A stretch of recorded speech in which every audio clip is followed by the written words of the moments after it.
नमस्कार माता जी, नमस्कार जी। कैसे हो माता जी आप? बढ़िया, आप कैसे हैं? आपने हमसे सबसे व्यूअर से वादा किया था कि हम पूरी प्राइम मिनिस्टर की सीरीज़ को कवर करेंगे। जी, हमने जवाहरलाल नेहरू जी का हॉरोस्कोप देखा था, अब उनके बाद जो हमारे प्रधानमंत्री बने थे, चाहे थोड़े समय के लिए बने, पर लाल बहादुर शास्त्री जी हमारे देश के प्रधानमंत्री बने थे। हुँ। उनका हॉरोस्कोप आपने क्या स्टडी करा है? उनके बारे में आप हमें क्या बता सकते हैं? सबसे पहली बात तो ये है कि उनका हॉरोस्कोप कैसा है? उनकी नेचर कैसी है? क्या हॉरोस्कोप उनका बनता है? देखिए जी, उनका जन्म जो है 2 अक्टूबर को मानते हैं, मगर एक्चुअली वो 9 अक्टूबर को पैदा हुए थे। 9 अक्टूबर 1904 को।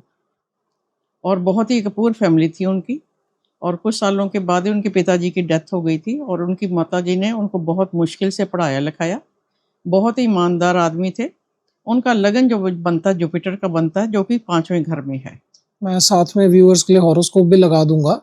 मगर इनका ऐसा क्यों है कि 2 अक्टूबर की इनकी ऑफ़िशियल डेट आती है, पर जितने भी एस्ट्रोलॉजर्स हैं, जो मैं भी कंसिडर करता हूँ, 9 अक्टूबर का करता हूँ। क्या ये रेक्टिफाइड टाइम है? ऐसा क्यों हम टाइम ले रहे हैं? नहीं, एक्चुअली उनकी बर्थ जो है 9 अक्टूबर का था, मगर महात्मा गांधी जी के जन्मदिन के साथ ही उनका जन्मदिन मनाना शुरू कर दिया गया, ताकि दोनों 2 अक्टूबर के साथ ही चल जाएँ।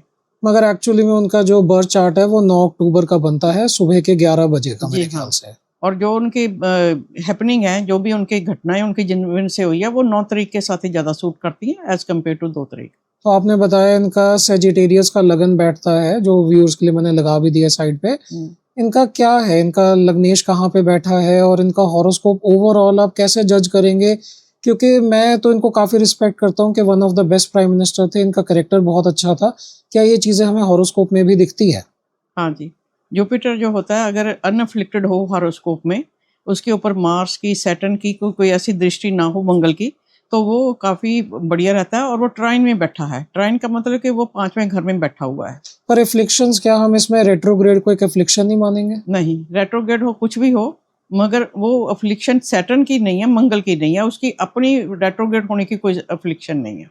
तो ओवरऑल कैरेक्टर वाइज़ तो बहुत ही अच्छे थे और जुपिटर का होने की वजह से काफ़ी मतलब एक लर्नेड और काफ़ी सुलझे हुए इंसान थे। काफ़ी अच्छे डिसीज़न लेने वाले इंसान थे। जी हाँ, वीनस उनको 11वें घर से देखता है, जुपिटर को, तो वो उसको और भी ज़रा ज़्यादा बढ़िया बना देता है। एक देवगुरु है, एक राक्षसों का गुरु, दोनों आमने-सामने आके बैठ गए हैं। तो इस वजह से काफ़ी अच्छा हॉरोस्कोप इनका बन जाता है। इनकी लाइफ़ में मेजर इवेंट्स क्या-क्या हमें देखने को मिलते हैं? कौन से इवेंट हैं जिससे हम इनके हॉरोस्कोप को और अच्छे से समझ सकते हैं? इनकी मैरिज जो है जी, वो 16 मई 1928 को हो गई थी, जब ये 24 साल के थे। 24वाँ साल चल रहा था, तो इनकी शादी हो गई थी। यूनियन मिनिस्टर ऑफ रेलवे को ये 12 मई 1952 में ये रेलवे मिनिस्टर बने थे। तो इनकी जो हम शादी में देखेंगे, इनकी राहु की एंड की दशा में इनकी शादी हुई थी, जो इनके चार्ट के हिसाब से मैं यहाँ पे व्यूअर्स के लिए जो है दशा पीरियड भी लगा दूँगा। उस टाइम पे आपने बताया 1928 में इनकी शादी हुई थी। जी हाँ, तो इस टाइम 16 मई 1928 को। तो इस टाइम में इनका राहु मून चल रहा था जिस टाइम पे इनकी शादी हुई थी। जी हाँ, उसके बाद आपने नेक्स्ट जो मेजर इवेंट बताया है, वो बताया है इनका union union minister minister of बनना। रेलवे 13 मई 1952 को। 13 मई 1952 का। जी। तो ये तो इनकी सैटर्न की दशा में जाके आएगा 1952 में हुँ, और 13 मई जो इनका बैठेगा वो बैठेगा सैटर्न केतु के अंदर 13 मई 1952। हुँ। इस टाइम में आपने बताया है कि ये रेलवे मिनिस्टर बन गए थे। जी हाँ, तब कोई एक्सीडेंट हो गया था, और तब इन्होंने मॉरली अपनी रिस्पॉन्सिबिलिटी समझते हुए 7 दिसंबर 1956 को रेज़िग्नेशन दे दिया। इनके हॉरोस्कोप में इस टाइम पे जो मैं अभी देख रहा हूँ इस टाइम पे ग्रोथ क्यों? सैटर्न और केतु में क्योंकि सैटर्न इनके सेकंड हाउस में बैठा है, रेट्रोग्रेड भी है, स्ट्रॉन्ग है, मगर इस टाइम पे इनकी इतनी ग्रोथ क्यों हुई? इस टाइम पे ये रेलवे मिनिस्टर क्यों बने? क्योंकि सैटर्न अपने घर में बैठ के बहुत कंफर्टेबल है। तो ये जो भी काम कर रहे थे एज़ ए कार्यकर्ता, तब इनकी ईमानदारी को, इनकी निष्ठा को देखते हुए उन्होंने, जवाहरलाल जी ने इनको रेलवे मिनिस्टर बना दिया कि यहाँ बहुत ज़्यादा निष्ठा की ज़रूरत है, तो इनको ये बहुत बढ़िया लगे। इनके हॉरोस्कोप में जो 10th हाउस इनका है उसमें मरकुरी, मून और सन बैठे हुए हैं। हुँ। क्या इसकी सिग्निफिकेशन कोई है? क्या ये तीनों प्लैनेट क्योंकि मरकुरी इनका उच्च का है, तो क्या मरकुरी इनको सक्सेस नहीं दिलवाएगा? इनकी जो सक्सेस हम देख रहे हैं सैटर्न केतु में आई है। अभी तो सैटर्न केतु में स्टार्ट हुए हैं। सैटर्न केतु सारा चलेगा, उसके बाद भी इनकी सक्सेस है काफ़ी। जब तक ये जिंदा रहे तब तक इनकी सक्सेस रहेगी। इसके बाद इन्होंने रेजिग्नेशन दे दिया, जो आपने बताया कि इन्होंने कुछ साल बाद 3-4 साल बाद रेजिग्नेशन दे दिया था जी एक्सीडेंट के कारण। जी। उसके बाद इनकी लाइफ में और क्या मेजर इवेंट आया? क्या उसके बाद ये सीधा प्रधानमंत्री बन गए थे या? नहीं, फिर ये होम मिनिस्टर बने 4 अप्रैल 1961 को। मैं यहाँ पे दशा पीरियड जो है 4 अप्रैल का भी साथ में लगा दूंगा। 4 अप्रैल 1961, 4 अप्रैल 1961 के अंदर इनका सैटर्न राहु चल रहा था, जिस टाइम पे आपने बताया है कि ये वहाँ पे होम मिनिस्टर में इन्होंने संभाली है। जी हाँ। और तब जवाहरलाल नेहरू प्रधानमंत्री थे और ये उनके होम मिनिस्टर थे। जब 27 मई 1964 को जवाहरलाल जी की डेथ हो गई और इनको 9 जून 1964 को प्राइम मिनिस्टर का पद मिल गया। 9 जून 1964 में भी सैटर्न की ही इनकी जो थी वो दशा पीरियड चल रहा था, और इनका जो आगे आ जाता है वो सैटर्न जुपिटर चल रहा था। जी हाँ। तो माता जी, इनका हॉरोस्कोप में हम बार बार देख रहे हैं कि अंतर्दशा तो डेफिनेटली बदल रही है, जी। केतु की आई है, राहु की आई है, जुपिटर की आई है, मगर इनका जितना राइज हुआ है वो सैटर्न की दशा में हुआ है। इसका कारण क्या है? सैटर्न जो है वो मून के नक्षत्र में वीनस के सप में है। मून जो है वो D10 चार्ट में 11वें घर में बैठा हुआ है और 6 की लॉर्डशिप है उसके पास। ये D10 चार्ट में आप D10 बता रहे चार्ट हैं। में। मैं साथ में व्यूअर्स के लिए D10 चार्ट भी लगा दूंगा। और वीनस जो है वो D1 में 6 हाउस की लॉर्डशिप है और वो 11वें में बैठा है, तो 6-11 का कॉम्बिनेशन दोनों जगह बना रहा है वो। हमारे D10 चार्ट में भी बन रहा है और D1 चार्ट में भी बार बार हमारे सब नक्षत्र, जो नक्षत्र है वो आपके 6-11 का कॉम्बिनेशन। 6-11 मीन्स विक्ट्री, और सर्विस में बहुत बढ़िया बनती। तो इस टाइम में इन्होंने जो सर्विस अपनी देनी थी, जो गवर्नमेंट में सर्विसेज देनी थी, इस टाइम पे इस वजह से सक्सेसफुली दे पाए। जी हाँ, इनको मौका मिल गया। इन्होंने जवाहरलाल नेहरू जी के अंडर काम भी करा और उसके बाद फिर खुद ही प्राइम मिनिस्टर बाद में बने, तो उन्होंने 1.5 साल वहाँ भी शासन अच्छा किया। देखिए, हमारे तो ये चीज़ें जो हैं सारी हिस्ट्री में है। आपने उस टाइम पे वो एरा, वो टाइम देखा हुआ है, और जितना हम सुनते हैं लाल बहादुर शास्त्री जी को, सब लोग ही बहुत ज़्यादा अप्रिशिएट करते थे। उनकी काफ़ी एक कमांडिंग रिस्पेक्ट थी। हम लोगों को सुनने में मिलता है कि उन्होंने एक टाइम पे कहा था कि लोग एक टाइम का खाना छोड़ दे, तो लोगों ने खाना छोड़ दिया था, और उन्होंने अपने छोटे से टेन्योर में काफ़ी कुछ करा था। तो आप इसके बारे में हमें क्या बता सकते हैं अपने एक्सपीरियंस से भी और एस्ट्रोलॉजिकली भी? उस टाइम में जब हमारे पास शॉर्टेज थी अनाज की, तो उन्होंने कहा था कि अगर हम सब लोग, जितने करोड़ भी लोग हैं, हम एक टाइम का खाना छोड़ देंगे तो उतने करोड़ लोग जो एक अगले टाइम का खाना आसानी से खा पाएंगे। तो आप सोमवार की सुबह रात को खाना मत खाइए और तब आप उपवास रख लीजिए। तो सारे हिंदुस्तान ने यही काम करा था। उनकी एक आवाज़ पे सारे ढाबे बंद हो गए, सारे रेस्टोरेंट बंद हो जाते थे सोमवार की सुबह को, रात को, और तब खाना नहीं बनता था। मैंने उनकी बायोग्राफी में पढ़ा था कि ये डिसीजन लेने से पहले भी उन्होंने ये चीज़ अपने ऊपर करके देखी थी कि क्या जनता को बोलने से पहले ये भूख बर्दाश्त करने लायक है, क्या वो खुद ये भूख को बर्दाश्त कर पाएंगे। तो उन्होंने अपने ऊपर पहले एक्सपेरिमेंट करके फिर जनता को बोला था कि हाँ, मैं समझ सकता हूँ कि मुश्किल है, पर ये चीज़ ज़रूरी है। तो एक बहुत ही कमांडिंग, बहुत ही एक अथॉरिटेटिव पर्सनालिटी थे। फिर भी उनके दुश्मन काफ़ी लोग इनको हल्के में लेते थे। क्या हमें ऐसा इनका कुछ देखने को मिलता है चार्ट के अंदर, या फिर इनके किसी चीज़ में ऐसा कुछ है? क्योंकि पर्सनालिटी इनकी उतनी वो नहीं थी।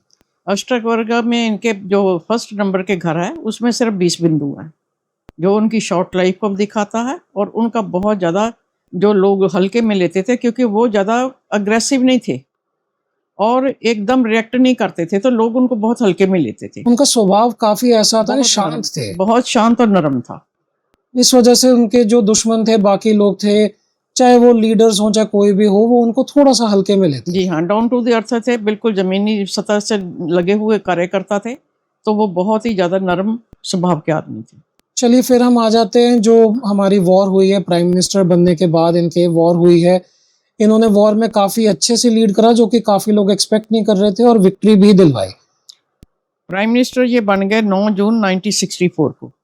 27 मई को डेथ हुई उनकी और 9 जून को इनको प्राइम मिनिस्टर बना दिया गया है। इंडो पाक वार जो है 5 अगस्त 1965 को शुरू हो गई। पाकिस्तान ने हमारे ऊपर आक्रमण कर दिया और तब ये हमारे प्राइम मिनिस्टर थे, इन्होंने लीड करा कंट्री को। ये इस टाइम पे दशा पीरियड भी बदल गया था। मरकुरी की दशा जो है वो स्टार्ट हो गई थी, इनके अपने हॉरोस्कोप के अंदर जब वॉर हुई है। जी मैं दशा पीरियड भी यहाँ पे लगा दूंगा, बिल्कुल मरकुरी की बिगिनिंग ही थी 1965 में, जो आपने टाइम बताया मरकुरी ही चल रहा था उस टाइम में। और क्रॉसिंग ऑफ एलएसी था 6 सितंबर 1965 को। जिस टाइम पे इंडियन आर्मी जो है वो एलओसी क्रॉस करके जी हाँ। दूसरे कंट्री में चले गए थे। जब चीफ ऑफ आर्मी ने कहा कि ये जो है कि हम उसको तो नहीं जीत पा रहे कश्मीर में, तो हम इसको लाइन ऑफ कंट्रोल को पार करना पड़ेगा, तो इन्होंने एक डिसीजन लिया कि हाँ ठीक है पार करो, कोई बात नहीं। पर इनका स्ट्रॉन्ग आपने बताया है कि लगन जो है वो जुपिटर है, शांत स्वभाव है, अष्टक वर्गा में भी इनके जो बिंदु है वो कम आ रहे हैं, फिर इतना इन्होंने एक स्ट्रॉन्ग डिसीजन कैसे लिया? क्योंकि जुपिटर फिफ्थ हाउस में बैठा हुआ है, और जब वो पहले तो वो किसी को कुछ कहता नहीं, मगर जब लेता है तो बहुत स्ट्रॉन्ग डिसीजन लेता है। उसके बाद ताशकंद में इनकी डेथ हुई है, जिसके ऊपर काफी सवाल उठाए जाते हैं कि क्या इनकी डेथ नेचुरल कॉजेस से हुई है, क्या इनकी डेथ जो है उसमें कुछ इन्वॉल्वमेंट थी किसी एजेंसी की या किसी की। क्या हमें एस्ट्रोलॉजिकली कुछ दिखता है कि इनकी डेथ किस कारण से हुई है? क्या वो नेचुरल डेथ थी? सीज फायर जो है 23 सितंबर 1965 को हो गया। तब जो रशिया के प्रेसिडेंट थे उन्होंने कहा कि आप यहाँ आके बात करिए। जो अयूब खान थे प्रेसिडेंट ऑफ पाकिस्तान के, वो यहाँ आने को तैयार नहीं थे, हमारे प्राइम मिनिस्टर उधर जाने को तैयार नहीं थे, तो उन्होंने कहा कि आप यहाँ आके बातचीत करिए और इस बात को ख़त्म करिए। तब हमारे प्रधानमंत्री और वो अयूब खान जी भी उधर चले गए दोनों, और तब इनकी जो है डेथ वहाँ पे हुई। 10 तारीख को ताशकंद का समझौता हो गया, 10 जनवरी 1966 को, और 11 तारीख को इनकी डेथ हो गई, डिक्लेयर हो गई। तो एक दिन बाद ही इनकी डेथ हो गई। क्या इसमें कुछ आपको एस्ट्रोलॉजिकली दिखता है कि कोई एक इन्वॉल्वमेंट थी, कुछ साजिश थी, या फिर नेचुरल ही थी?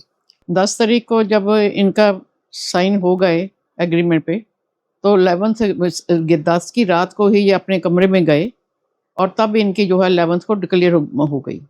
तो इनकी तब मरकरी चल रहा था। मरकरी जो 7th का लॉर्ड होने के कारण मारक है, 12th का लॉर्ड मंगल है वो भी मारक है, और 2 का लॉर्ड जो है सैटर्न है वो भी मारक है। मरकरी की दशा थी, और मंगल क्योंकि 8th हाउस में आ जाता है चलित में, तो वो 5, 8, 12 बना देता है। मंगल राहु के साथ होने के कारण राहु भी पूरा पार्टिसिपेट करता है, बल्कि मंगल राहु की तरह ही एक्शन करता है। तो यहाँ पे मार्स और राहु आपके हिसाब से वही चीज डिनोट कर रहे हैं कि नेचुरल डेथ नहीं है। जी हाँ, मिस्टीरियस डेथ है और अनयूजुअल है डेथ।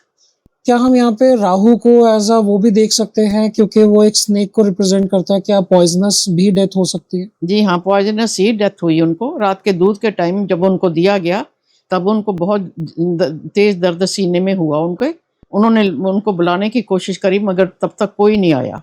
और अगर छाती में पेन हुआ है तो हार्ट अटैक भी हो सकता है, जो कि उनका कहा जाता है कि हार्ट अटैक से। अगर आप पॉइजन देते हैं, डिफरेंट टाइप के पॉइजन होते हैं जिसके कारण छाती में पेन होना कोई अननेचुरल नहीं है। तो इस केस में हमें एस्ट्रोलॉजिकली ये हिंट मिलता है, ये दिखता है कि इनकी नेचुरल डेथ नहीं है। डेथ में एक तो सस्पिशियस तो कुछ ना कुछ हुआ है, जी हाँ, जो कि राहु की वजह से हमें दिख रहा है, राहु और मंगल इकट्ठे होने की वजह से ये दिखाई देता है। और दूसरा इनके केस में ये भी दिख रहा है कि हो सकता है कि पॉइजनिंग के ज्यादा चांसेस है राहु की वजह से जी हाँ। स्पेसिफिकली। तब इनका सारा शरीर नीला पड़ा हुआ था। जब हिंदुस्तान में इनकी लाश आई, तो उनके घर वालों ने कहा, लाल बहादुर शास्त्री जी के घर वालों ने कहा कि हम पोस्टमार्टम कराना चाहते हैं। तब सरकार ने पोस्टमार्टम नहीं करने दिया। उस टाइम पे पोस्टमार्टम डिनाई करा गया। जी हाँ, स्पेशली डिनाई करा गया कि नहीं नहीं, जल्दी करिए जल्दी करिए, इनको डिस्पोज करते हैं, जल्दी इनका संस्कार करते हैं। जितना मैंने सुना इनका संस्कार करने में भी दिक्कत दे रहे थे, कुछ प्रॉब्लम आ रही थी कि वहां पे संस्कार करने नहीं दे रहे थे जहां पे प्राइम मिनिस्टर्स का होता है, या फिर ऐसा कुछ भी प्रॉब्लम आई थी? ये बातें एस्ट्रोलॉजिकली तो हम क्या कहेंगे कि क्या करते थे, मगर उनकी ये सबसे ज़्यादा इंदिरा गांधी की इंटरफेरेंस थी, और वो नहीं चाहती थी कि जहाँ उनके पिताजी का संस्कार हुआ वहीं इनका भी संस्कार हो। और वो तो पोस्टमार्टम कराने को भी राजी नहीं हो पाई, और सरकार, सारी कांग्रेस सरकार ने इनको अपोज करा कि नहीं, पोस्टमार्टम की कोई ज़रूरत नहीं। अभी तक इनके काफी फैमिली मेंबर्स हैं जो इस चीज का ग्रज होल्ड करके बैठते हैं, और जो कि काफी दावा करते हैं कि कुछ ना कुछ गलत हुआ था इसमें। जब सारा शरीर ही नीला पड़ा हुआ था, और तब आप खुद ही सोच लीजिए कि क्या हुआ होगा। काफी चांसेस हैं कि इनकी पॉइजन से ही डेथ हुई जी है। हाँ। चलिए माता जी, चाहे इनका छोटा टर्म रहा हो, पर काफी रिस्पेक्टेड प्राइम मिनिस्टर है, काफी रिस्पेक्टेड फिगर है। आजकल के जमाने में तो इतने बड़े बड़े स्कैंडल हो जाते हैं। नीट के पेपर का भी हुआ, फिर भी जो मिनिस्टर्स होते हैं ना तो वो रेजिग्नेशन देते हैं ना वो रिस्पॉन्सिबिलिटी लेते हैं। चाहे वो कांग्रेस हो बीजेपी हो, मैं तो दोनों के कहूंगा कि वो रिस्पॉन्सिबिलिटी नहीं लेते हैं, जो कि इनके केस में दिखता है कि इन्होंने एक एक्सीडेंट हुआ, इन्होंने उस चीज को सीरियसली लिया और अपना रेजिग्नेशन दिया कि मेरी फेलियर है। जी मॉरली वो बहुत हाई करेक्टर के आदमी कहीं ना कहीं वो मॉरली जो हाई था, आज की डेट में हमें वो मिनिस्टर्स में किसी भी पार्टी के हो वो चीज देखने को नहीं मिलती नहीं है। मिलती।